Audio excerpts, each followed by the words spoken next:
This is the Astros Postcast, your instant game reaction for the Houston Astros, part of the Locked On Podcast Network, your team every day.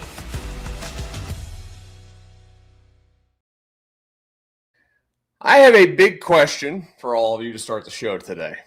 Have you reached the point of acceptance that this is who the Houston Astros are going to be in 2025? It's going to be good one day. It's going to be bad another day. It's going to be really good for a few innings. It's going to be bad for a lot of them. They're going to win some. They're going to lose some. They're going to be about as average as you can get. And that is what we've been witnessing for the Houston Astros once again this season. You can answer that in the comments today. Are you in the part of acceptance? Have you hit the point of acceptance that this is who the Houston Astros are in 2025? Because they have a bad day out there in Florida today. The finale of the three-game series at Rubber Match.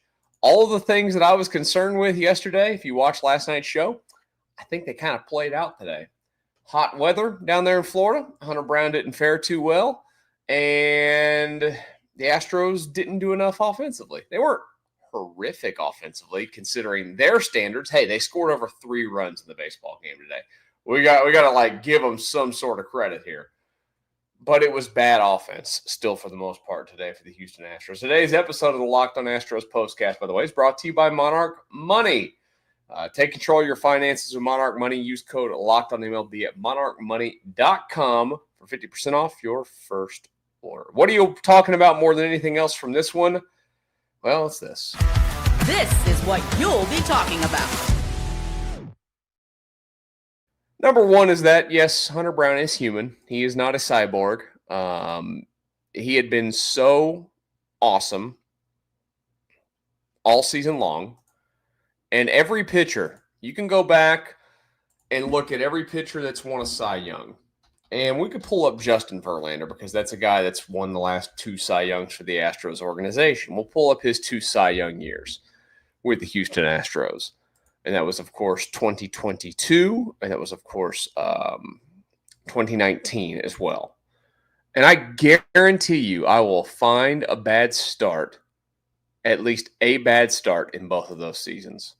2019, I'm pulling up the game logs right now. And then the 2022 season, I love the internet sometimes. It just freezes and doesn't do anything. Like, what are we doing here? It's 2025. Why does it have to just sit there and not move? Okay, so the 2019 season, for Justin Verlander. Hunter Brown today gives up a total of 5. His ERA jumps to 2.04 across 5 innings. Allowed 3 home runs. Ball flew. A couple of those home runs, I mean, they just look like they're pop-ups. And you're playing in a spring training park.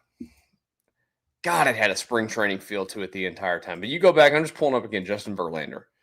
In his 2019 season, he had 6 starts where he gave up 4 runs. That was the most he gave up, earned runs-wise, the entire season. Total runs allowed, and same thing, 4. That season was pretty darn elite. But you go to his 2022 season where his ERA was actually lower. He had a start where he gave up 6 runs. He had another start where he gave up 4, and he didn't have any others. That was it. So, there's no reason to have any kind of panic or worry about Hunter Brown today. It just stinks. You can't be perfect every single time out. The other bad news today is that Forrest Whitley comes back for the Astros, and you obviously had gotten the ball game back to a 5-4 game at that point. And it's like, hey, you're alive here. You never know. The ball flying out to right field there on these little pop-ups. Like, give it a chance. And puts a couple of guys on. 3-run jack there to Yandy Diaz. That was the icing on top of the cake for the Rays today, as they were going to get an easy victory at that point.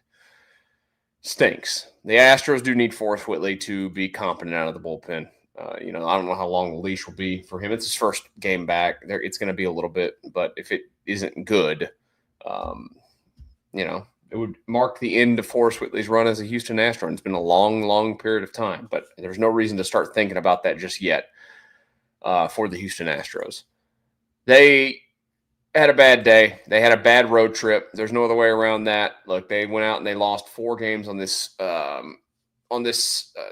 7-game road trip, right? Yeah, 4. Yeah, they lost 4 on this 7-game road trip, splitting in Arlington, then losing 2 of 3 down there. And you really look at all 3 games in Tampa, and you think, man, you probably should have had all those games because you came out. And here's the frustrating thing with the Astros, that this year they've been so particularly bad in the first inning. And they've been bad at scoring early runs. In the last 2 games, they get early runs.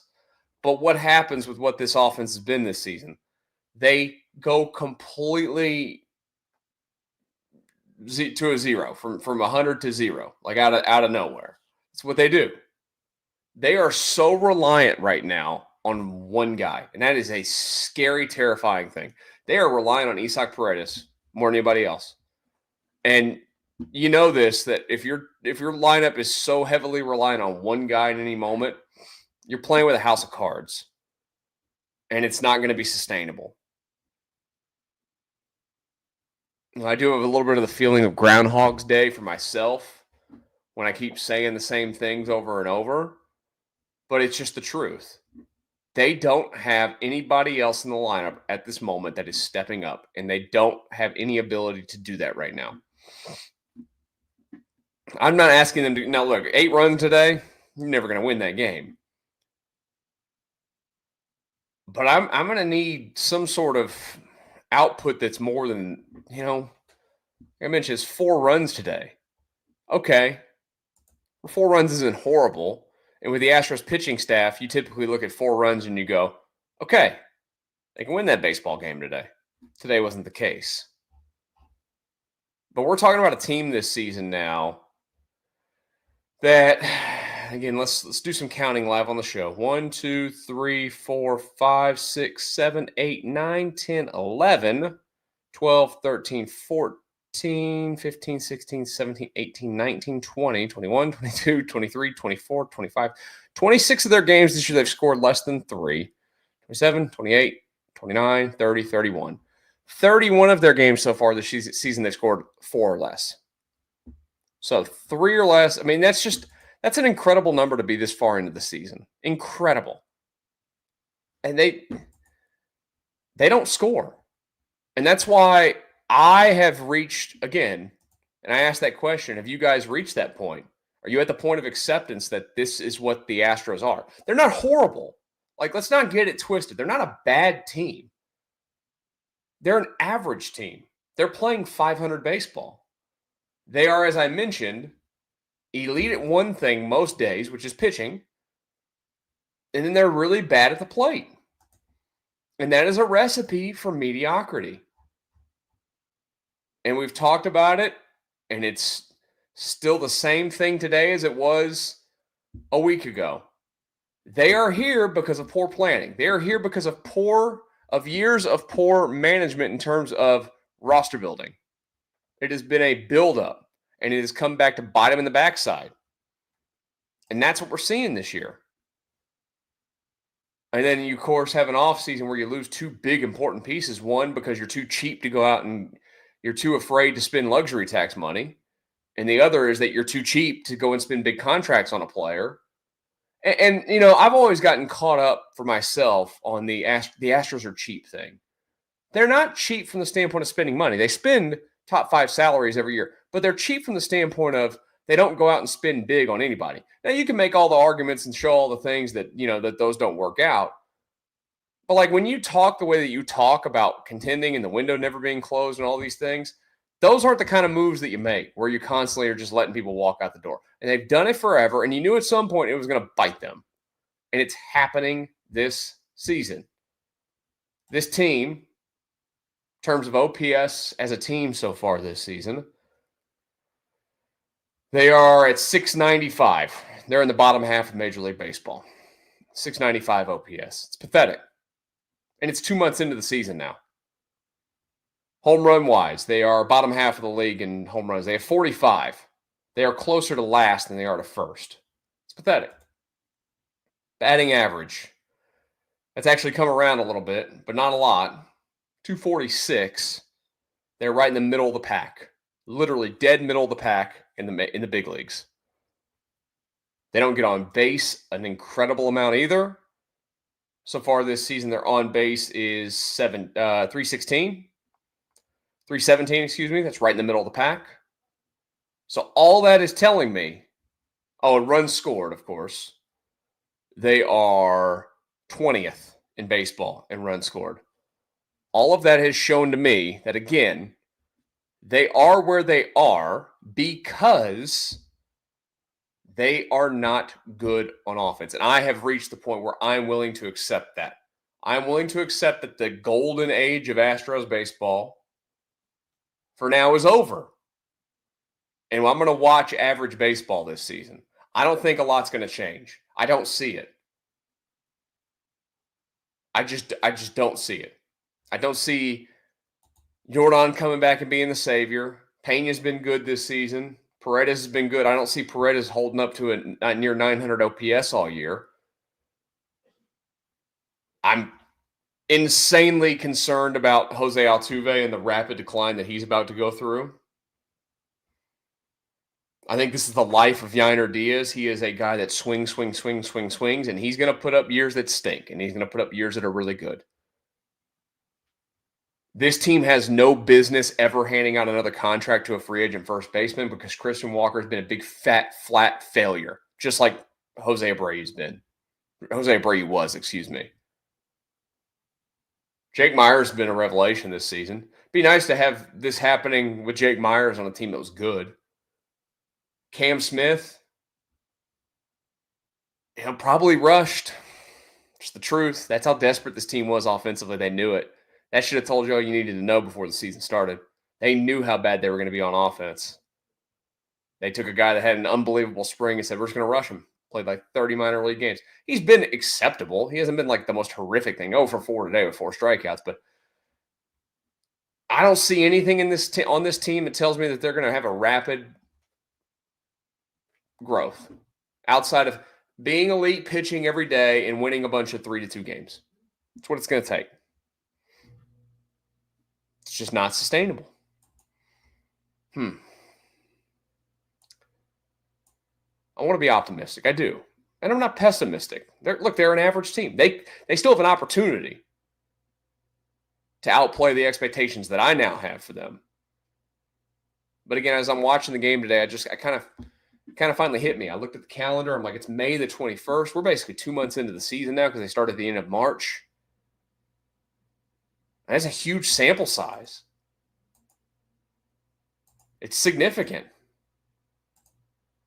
And this team has played 49 of 162 games. Tomorrow's game number 50 of the year.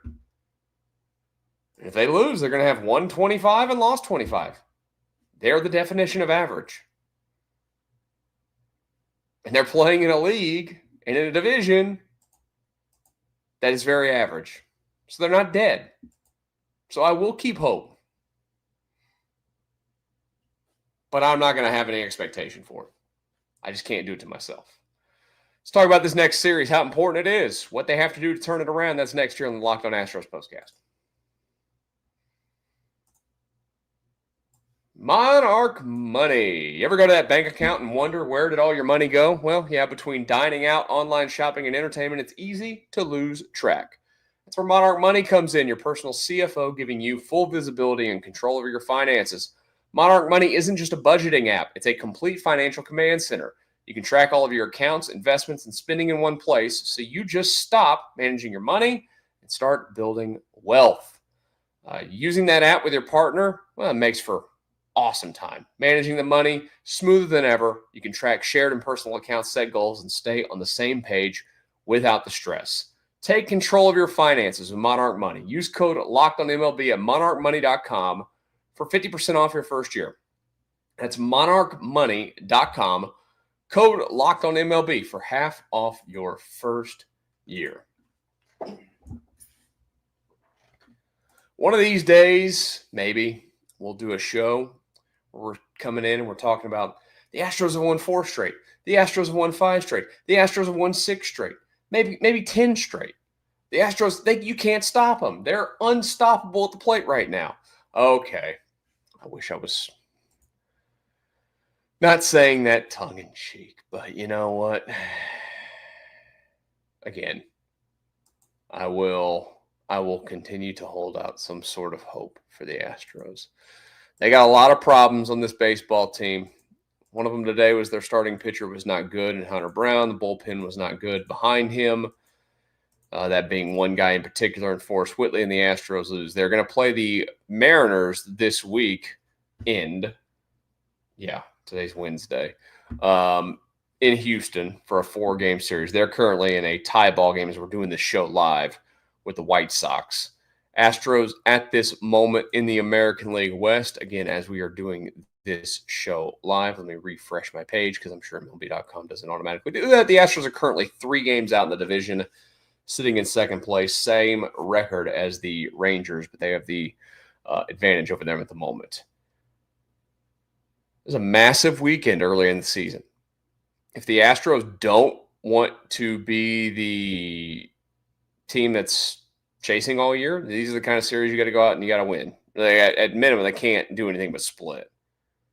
And this Seattle team has played good baseball this season. They're not the world's most unbelievable offense either, but they're better than the Astros. They pitch, we know that. I believe George Kirby's going to start tomorrow's game against the Astros. So that's guys had some success against them, of course. A lot of their guys have had success against them. It's going to be his season debut for George Kirby. And that was hopefully he's not, completely ready to go. This is an important series. You can't keep coughing these things up like they have. Just can't. Absolutely can't. If you're going off of the way it's gone, it should be what? McCullers, Blanco, Fromber, the first 3 games of this series against, I think it's Hancock and Wu in the other 2 games. Big one. Of course, when the game ends tomorrow night, you'll be able to join us live for the Locked On Astros Postcast. I hope you guys have a great rest of your Wednesday. Go out, forget about it. I'm going to go mow the yard, forget about it. You guys have a great Wednesday. Talk again tomorrow, Locked On Astros Postcast.